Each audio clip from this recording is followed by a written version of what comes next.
Two black teenage girls stood at the gate, first-class tickets in hand, excitement glowing on their faces. But that excitement slowly turned into confusion as the gate agents whispered, stared, and suddenly stopped them from boarding. No reason, no courtesy, just suspicion. Within minutes, security was involved, as if these well-mannered girls were a threat. They were 16 and 17, flying alone for the first time. What did the airline staff not know? Someone powerful was watching. Someone who wouldn't stay silent. What happens when quiet racism gets publicly exposed? Watch until the end. Wait a second. Tell us where you're watching from in the comments, and don't forget to subscribe for more powerful stories like this. Aaliyah and Simone, two bright sisters, aged 16 and 17, had just wrapped up a student leadership retreat in New York. They were scholars, confident, kind, and had grown up in privilege, but never disconnected from reality. Their father, the CEO of one of the nation's fastest-growing tech companies, had surprised them with first-class tickets for their trip home as a reward for their hard labor. They arrived at the airport early, dressed casually in hoodies and jeans, backpacks over their shoulders, still buzzing from the weekend's events. With boarding passes in hand and smiles on their faces, they stepped toward the gate. But suddenly things shifted. The warmth from the staff vanished. Their tickets were double-checked, then triple-checked. Questions were asked that didn't make sense. "Are you sure you're in the right place?" The girls had no idea this flight would turn into a moment the world wouldn't forget. Aaliyah and Simone were told to step aside for random verification. But it didn't feel random. No one else was being questioned. Their tickets were scanned again. IDs rechecked. The staff exchanged glances, one shaking her head.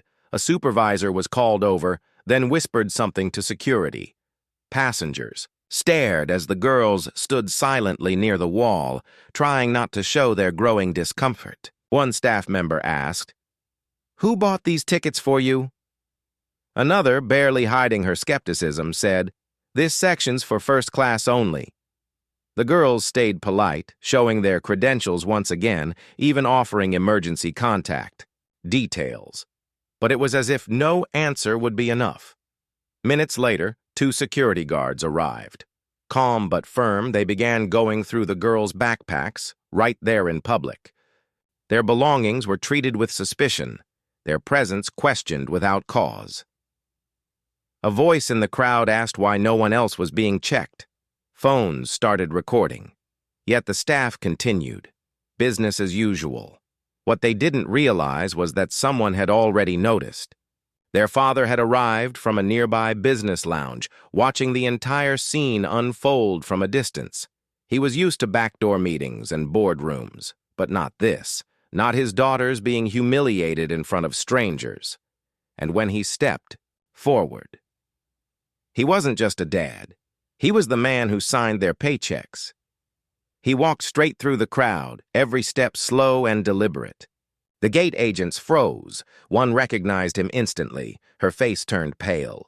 Without raising his voice, he calmly handed his badge to security and looked toward the staff. "These two girls," he said, pausing just long enough for silence to fall, "are my daughters." Everything stopped.